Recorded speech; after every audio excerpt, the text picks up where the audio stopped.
20:10, buonasera, ben ritrovati. Come ogni sera l'attualità su Antenne 3, chiudere le frontiere, il titolo che abbiamo scelto oggi, prendendo un po' spunto dalle parole del governatore Luca Zaia, che chiede per l'Italia e il Veneto poi in particolar modo un intervento dopo la possibile chiusura da parte dell'Austria, che sul tema non vuole più interessarsi.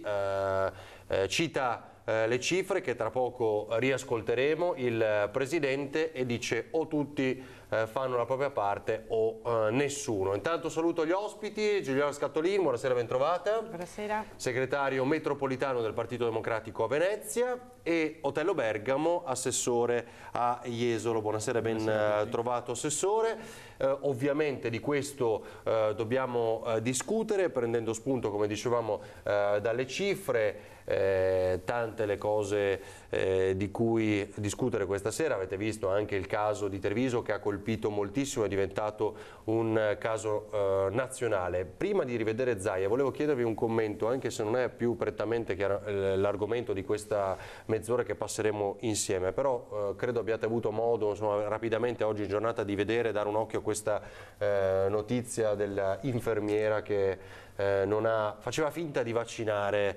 Il mio pensiero va ai bimbi che adesso devono tornare a sottoporsi a questa tortura poi per i piccoli, chiaramente, del lago, che non hanno visto in effetti la prima volta. Però non so, Bergamo, cosa ne pensa lei? Beh, io penso che non si possa andare a scherzare con la vita delle persone e quindi questa signora, insomma, si è assunta una responsabilità inammissibile. Le vaccinazioni sono qualcosa di indispensabile per i bambini e inevitabilmente il fatto di non andarli a vaccinare significa esporre tutta la popolazione a tutta una serie di problemi molto estremamente gravi. In una situazione come questa, che tra l'altro siamo in una fase, diciamo, di immigrazione anche molto spinta, che inevitabilmente i vaccini, insomma, io sono stato vaccinato, tutti noi siamo stati vaccinati, siamo ancora qui, sani e vegeti, e sono assolutamente un obbligo. E dirò di più, secondo me bisogna fare un passo ulteriore. I bambini che non vengono vaccinati non possono venire a andare a scuola. È tutto evidente questo, non si può esporre. È una proposta che sta prendendo piede da più parti, in effetti. Scattolin, cosa ne pensa? Non conosco la notizia nei dettagli, ho saputo anch'io di questa collega, tra l'altro, che ha omesso di fare delle vaccinazioni, una cosa gravissima dal punto di vista professionale.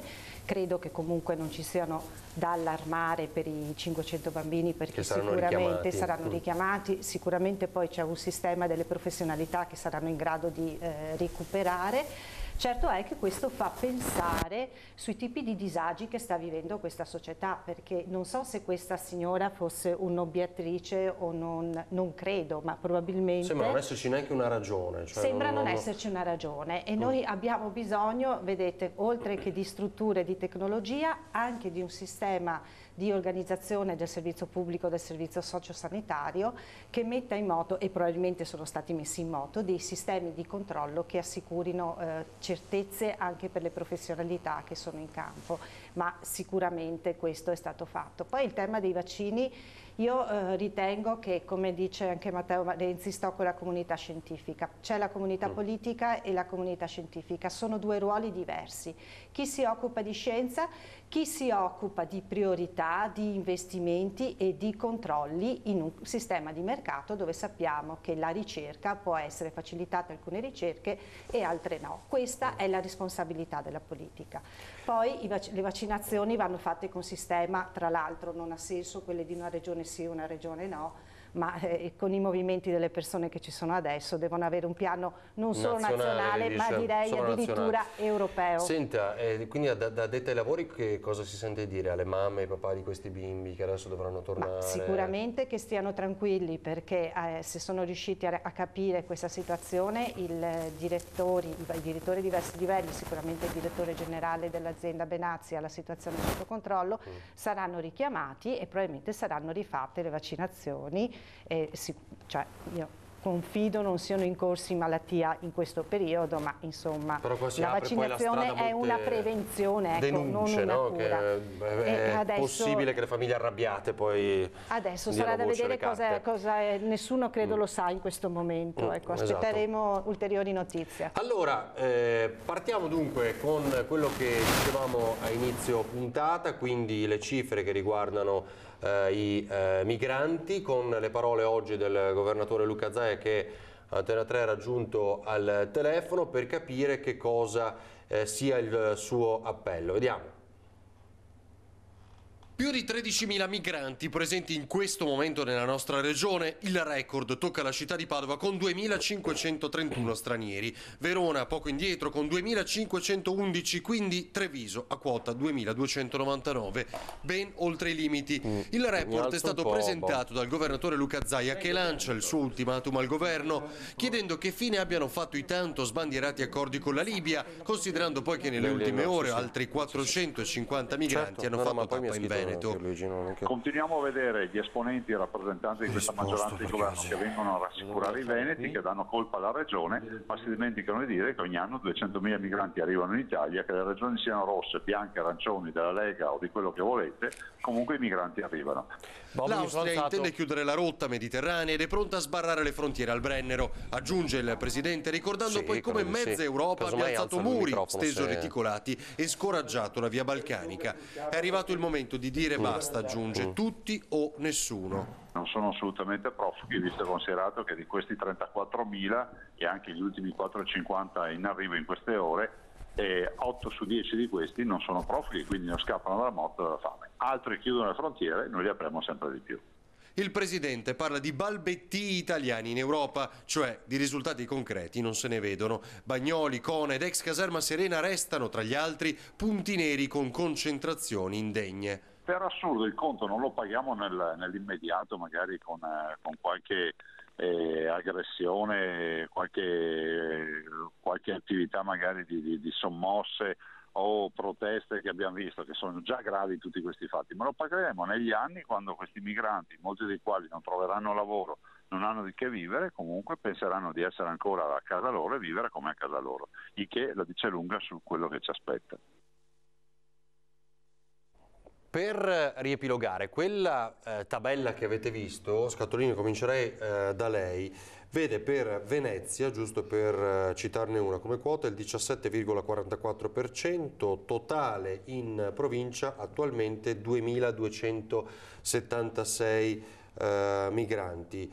Grosso modo le cifre sono queste: 13.000 attualmente ancora presenti, più di 13.000, 34.002 e più quelli arrivati totalmente sino a questo momento, e quindi 21.000 vengono definiti fantasmi, tra l'altro da Luca Zaia, non si sa dove siano andati. So che non era pienamente convinta da queste cifre, cosa dice?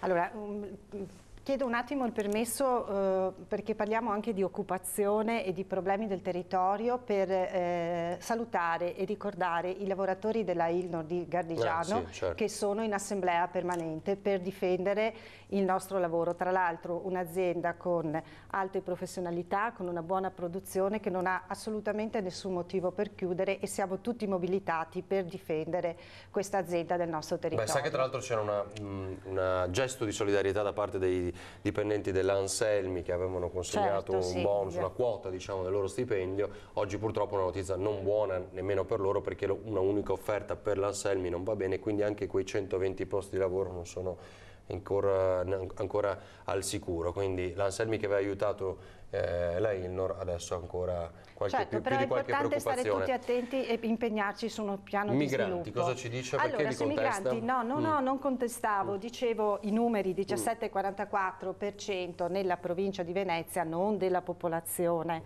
ecco, perché può dare un po' questo effetto, ma della popolazione di migranti presenti nel territorio veneto. In realtà la provincia di Venezia ha 854.000 abitanti, per cui parliamo percentualmente di un 0 e non so quanto per cento della popolazione come impatto, ecco, come impatto numerico. Certo è che non voglio sottovalutare il problema, non sono io. Dico, in questo periodo noi abbiamo una serie di opportunità come Paese, come sviluppo, perché bisogna sempre ricordarlo, e una serie di problemi perché ci cadono i ponti, ci deragliano i treni, qualche problema nel servizio sanitario pubblico, qualche problema in nostre aziende che non c'entrano con queste dinamiche, e uno dei problemi sono questi fenomeni migratori che stanno prendendo il nostro territorio. Allora, io sono sempre stata del parere che i problemi si affrontano e i fenomeni problematici si governano. Soprattutto c'è un'etica di cui la politica si deve riappropriare, che è la verità verso i cittadini. Cioè io capisco la paura. Cioè ci sono molte bugie secondo lei su questo tema? Non bugie, strumentalizzazioni, perché capisco che si usano magari per un certo consenso facile. Allora io non nego che è un problema, lo affrontiamo, non mi permetto di strumentalizzarlo, anche perché andrei a sottovalutare altri problemi che sono ugualmente importanti, sui quali bisogna investire e dei quali bisogna parlare con i cittadini. Facevo l'esempio della Ilnor, che questo è invece un problema di gestione economica che noi abbiamo in Veneto, abbiamo a livello nazionale, abbiamo di rilancio dell'economia, che è anche una trasformazione dell'economia, in questo caso anche di manovre che probabilmente non hanno aiutato. Vi faccio sentire Bergamo anche su questo, quello che ha ascoltato da Zaia, che pensa? Perché intanto anche la preoccupazione dell'Austria, no? Che se si chiama fuori... Sicuramente bisogna dire le cose come sono, ed è obiettivamente un problema epocale. Nel senso che una massa parliamo di disperati, poverini, che non hanno da mangiare, è del tutto evidente che tentano con la disperazione di andare dove pensano di trovare come dire, riscontro di una vita migliore. Ma è del tutto evidente che il problema purtroppo è già stato sottovalutato. Il principio di andare a svuotare l'Africa e riportarselo in Europa e in Italia è assolutamente sbagliato. Non è questo il sistema e la maniera per andare a risolvere i problemi. Purtroppo c'è stato, a mio modo di vedere, un nanismo politico molto grave da parte del paese Italia verso l'Europa, che non è riuscita a battere i pugni, non è riuscita a far capire, a far recepire che il problema non è un problema italiano, è un problema europeo, perché chi arriva in Italia dopo si sposta negli altri paesi europei.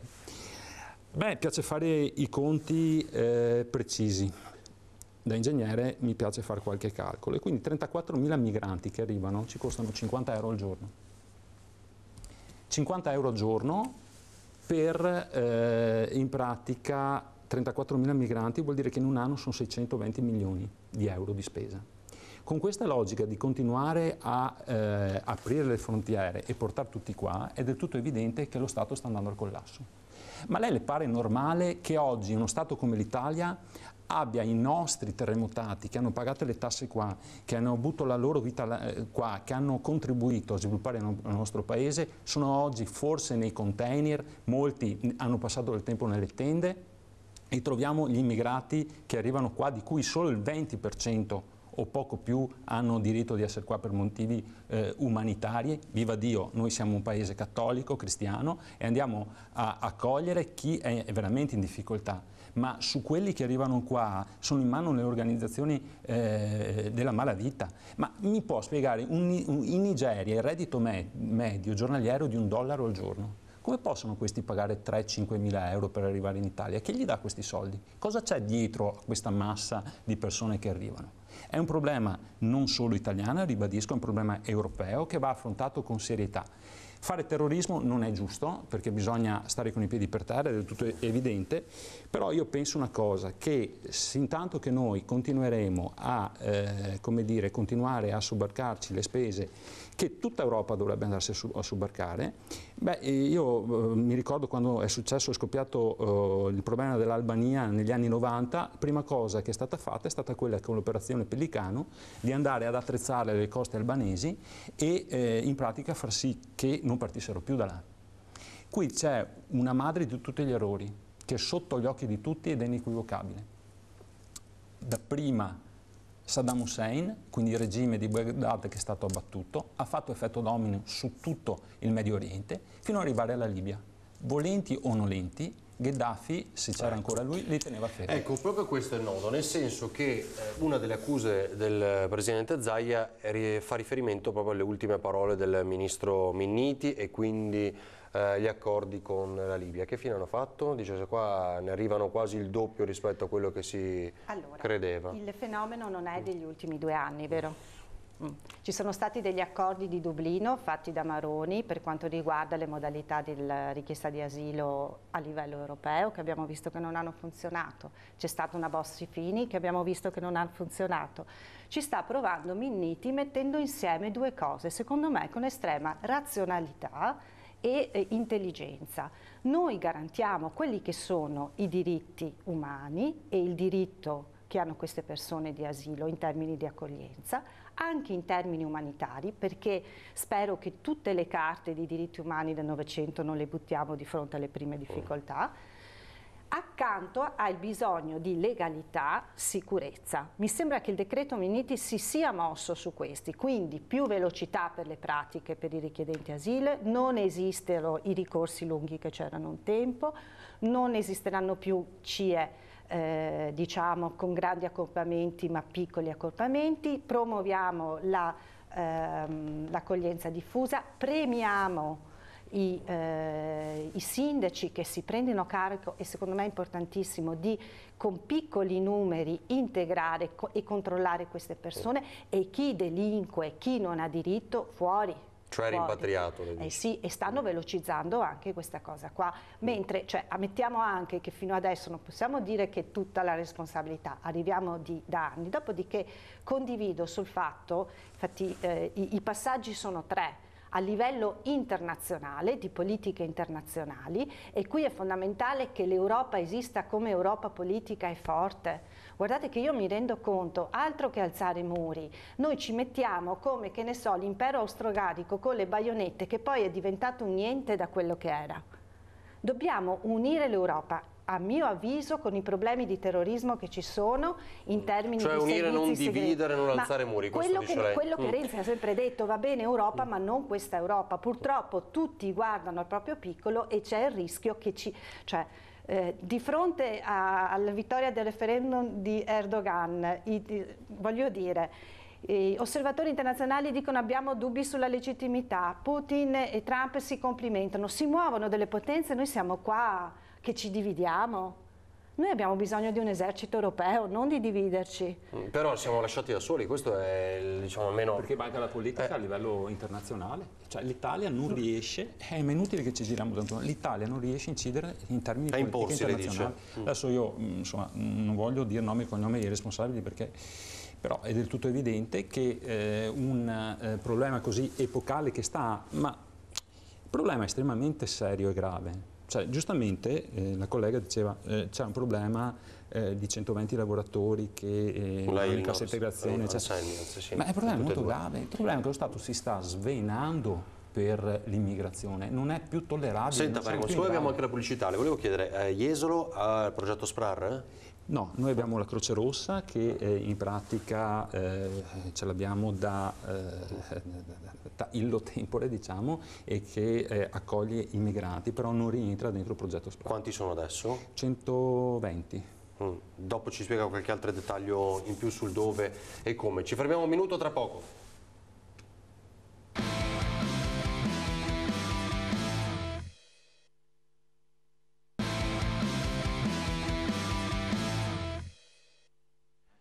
Venti e 10, torniamo in diretta. Chiudere le frontiere, diciamo, dibattito chiaramente legato alla vicenda migranti, poi la preoccupazione del presidente Zaia che vede un'Austria pronta a tirarsi fuori sul fronte dell'accoglienza, e dice qui, dice Zaia, o tutti fanno la propria parte o nessuno, e l'Italia non può stare a guardare. Dunque, dicevamo 150 accolti dalla Caritas a Jesolo? No, 120. E, centinaio. Ecco, e questo crea qualche preoccupazione per la stagione alle porte o no? Beh, visto altri casi in altre località turistiche, ovviamente. Beh, allora diciamo che sotto il punto di vista dell'ordine pubblico Jesolo è estremamente attrezzata. ci sono stati dei casi di problemi causati da alcuni profughi che sono arrivati alla Croce Rossa, ma siamo riusciti comunque, diciamo, a gestirla la situazione. Di sicuro un comune turistico come il nostro non può continuare ad assumersi l'onere di avere migranti, basta vedere cosa è successo nella vicina Eraclea la scorsa estate. Esatto, per quello assolutamente dicevo, no, noi siamo a questi livelli, nel senso che comunque la Croce Rossa è, diciamo, sono tutti in un unico punto. Sono in un unico punto, c'è una gestione molto professionale della Croce Rossa, questo bisogna darlo a dire. Io ho l'urbanistica e devo dire che ho mantenuto fede all'impegno, nel senso che noi abbiamo destinato già da prima, abbiamo mantenuto all'interno del piano di assetto del territorio la destinazione alberghiera residenziale, con la speranza che qualcuno l'acquisti e che quindi ci vada a risolvere praticamente il problema per dare come dire, libertà e quindi non aver più questo vincolo francamente dell'obbligo di tenere. Cioè sostanzialmente voi cosa avete fatto? Mantenere noi abbiamo dato destinazione? La destinazione d'uso dell'area della Croce Rossa è turistico-ricettiva e quindi si può andare in pratica a fare alberghi piuttosto che altre attività. La Croce Rossa ha messo all'asta 3 volte, 2 volte di sicuro l'immobile e purtroppo dove attualmente accolgono? Dove attualmente accolgono, purtroppo è andato deserto. Ribadisco, la Croce Rossa sta gestendo in maniera veramente encomiabile il centro e non sta più di tanto creando problemi nel nostro territorio, quindi non creiamo allarmismo. Non siamo nelle situazioni degli altri comuni, questo no. Diciamo chi viene a Jesolo effettivamente il problema migranti noi non sentiamo granché. Segretario, però in diversi comuni ovviamente, come spesso raccontiamo, visto che lei segue tutta l'area metropolitana, sono tanti sindaci a dire di no, no? Sì, però abbiamo appena avuto la dimostrazione, e ce l'ha spiegato l'assessore, che se c'è chi gestisce bene, in questo caso la Croce Rossa, se c'è un'amministrazione consapevole che fa le cose bene, l'impatto nel territorio non è così drammatico, perché io non vorrei che qualcuno queste cose le cavalcasse. Mi scusi se interrompo, sia ben chiara una cosa, io personalmente non li voglio a Jesolo. Cioè lei è contrario? Assolutamente. In ogni caso questo tipo di aveva detto che allora, noi innanzitutto siamo per un'accoglienza diffusa, in modo che anche il carico della gestione, possibilmente SPRAR, in modo che sia il sindaco, l'amministrazione che gestisce la cosa in rapporto al territorio, alle problematiche, perché poi anche da periodi ci sono magari altri fattori che incidono. Io però vorrei anche portarvi un altro esempio, perché me l'ha portato giorni fa Alessandro Bisatto, che è uno dei 2 candidati alla segreteria sindaco regionale. di Noventa Padovana. Perfetto, lui ha 80 richiedenti asilo, tutti integrati, tutti inseriti in lavori socialmente utili, e guardate, desti tempi cioè, vediamo tagliare le amministrazioni gli sfalci dell'erba perché dicono che non hanno budget, per cui i lavori socialmente utili ce ne sono, ben gestiti dalla cooperativa in buona relazione, e mi diceva nei giorni scorsi che ha ricevuto anche i 500 euro per migrante promesso da Minniti, che saranno reinvestiti, anche Jesolo, no? Che saranno reinvestiti per servizi al comune. Attenzione. Altra cosa, quindi lavori socialmente utili, perché queste cose non vengono contabilizzate, questi 500 euro che comunque entrano nella disponibilità dell'amministrazione.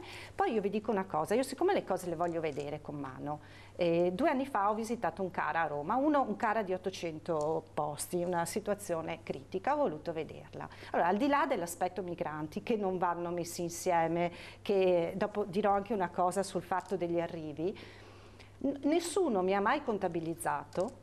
Ecco, in quel caso c'era una cooperativa di tantissimi bravi ragazzi, giovani laureati, che lavoravano per queste cooperative. E io vorrei sapere quanti, lei dice che hanno creato posti di lavoro? Quanti dei nostri stanno lavorando? Perché io l'ho cercato questo numero oggi e non l'ho trovato. E perché, attenzione, allora, Detto questo, però, non tutte le cooperative vanno bene, devono lavorare bene, devono essere seri, non devono speculare, qui ci vogliono i sistemi di controllo e non ci deve essere pietà. Però sa anche i casi, diciamo, nelle ex grandi basi, come abbiamo raccontato recentemente, o Bagnoli, insomma, della preoccupazione delle dipendenti donne, insomma, che si sono sentite minacciate, ecco, la definiamo così. Mi permetto anche di dire, è vero, a noi sono arrivati 56.000 euro dal Ministero per andare a riutilizzare, sì, 500 euro diviso 365 giorni sono 1,36-37 al giorno. Lo Stato spende 50 euro al giorno per questi signori, 50 euro al giorno, quindi 49 euro degli italiani. Non è ammissibile. Vogliamo capire, ripeto, che in questa maniera, mi permetta, benissimo. Probabilmente se questi ma questo è una maniera di giustificare, secondo me, sbagliata, perché probabilmente quei 50 euro che lo Stato spende, se andasse per andare a creare occupazione, quindi sostenere le nostre aziende come il cuneo fiscale, queste cose qui, cioè, soprattutto io vedo il popolo veneto, ma anche l'Italia in generale, ma in Veneto chi è anche qua immigrato, perché bisogna dire anche la verità, ci sono anche persone assolutamente per bene, e tante volte meglio degli italiani che sono extracomunitari, lavorano qua, sono di un'onestà unico e un esempio anche per noi italiani, perché ne ho conosciuti anch'io, francamente, di un'umanità unica anche di religione non cristiana. Va bene, ecco, quindi diciamo quelle persone vengono qua, noi diciamo come politici, come amministratori locali abbiamo anche il dovere di farli integrare, di farli crescere, eccetera. Ma è del tutto evidente, io faccio un conto proprio freddo ed economico. Oggi, se noi continuiamo a far sì che il territorio italiano sia invaso, perché ormai si tratta di invasione, va bene, in questi termini qui noi andremo in bancarotta per pagare gli errori e il disinteresse di tutta l'Europa. Perché allora quando si parla delle quote latte, l'Italia deve rispondere alle quote latte. Quando parliamo di Bolkestein e magari mettiamo a rischio di mettere sulla strada centinaia di migliaia di famiglie per colpa delle leggi europee, allora noi dobbiamo mangiarci l'Europa. Però dopo, quando sono gli immigrati, no, te li cucchi tu perché sei italiano. No, questo non mi sta bene.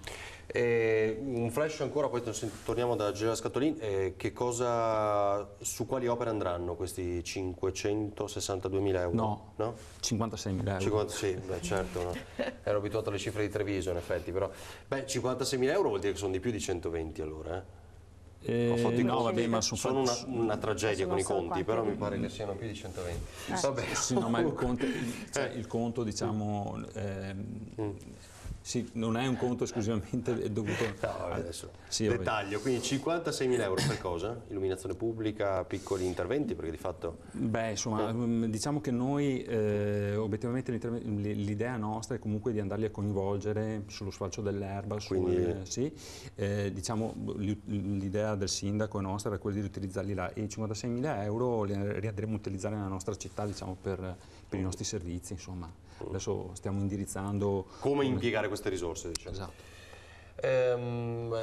Dicevamo poco fa, appunto, del no da parte di altri comuni. Questo genera, e lo sottolineiamo sempre, la necessità di trovare, soluzione che non piace nemmeno a chi amministra, grandi strutture, Cona, Bagnoli. E cose che si cita anche l'ex Caserma Serena a Treviso.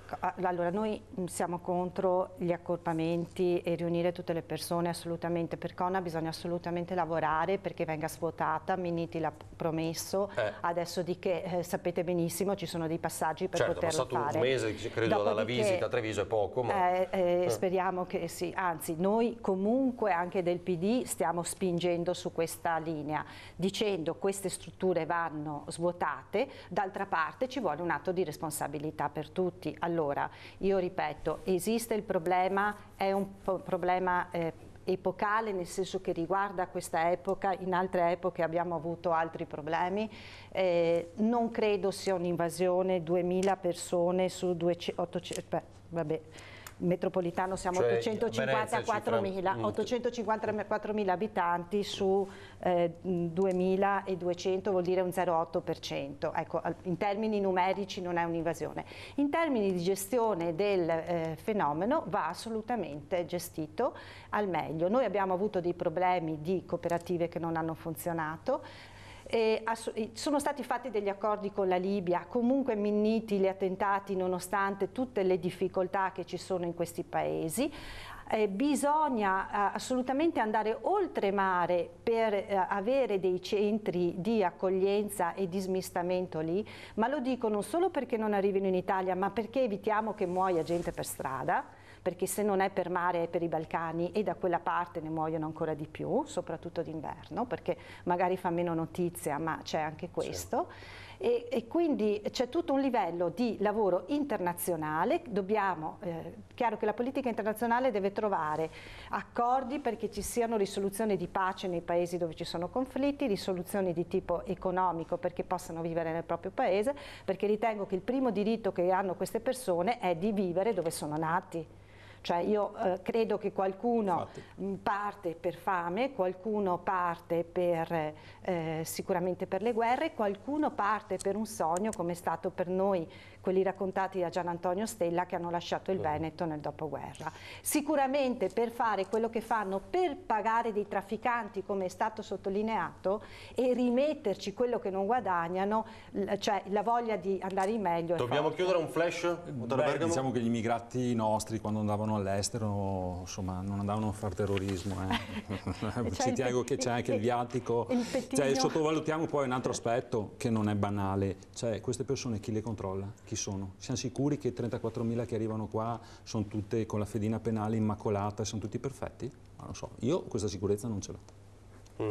Allora, grazie Otello Bergamo, Ginevra Scatolin, grazie, buonasera, ben trovati ad Antena 3 a 20:10, vi ritroveremo nei prossimi giorni anche perché insomma c'è da discutere del risultato del 30 aprile tra un po', quindi vedere come va, perché so che ha citato poco fa apposta un nome. Sono due i candidati regionali, Tonella e Bisato, però fa il sindaco Bisato. Ecco, va bene. No, mi aveva colpito questa cosa di 80 che chiedenti asilo in un piccolo comune come il suo. Abbiamo avuto tutti e due ospiti qui, abbiamo fatto un confronto qualche settimana fa. Grazie a voi per averci seguito, non dimenticate ovviamente le informazioni di Antena 3 che continua con il telegiornale del Veneto adesso, poi ci rivediamo domani mattina a partire dalle 6:30 con la voce del mattino, la nostra segna stampa insieme a Fabio Fioravanzi e i suoi ospiti. Grazie, buona serata.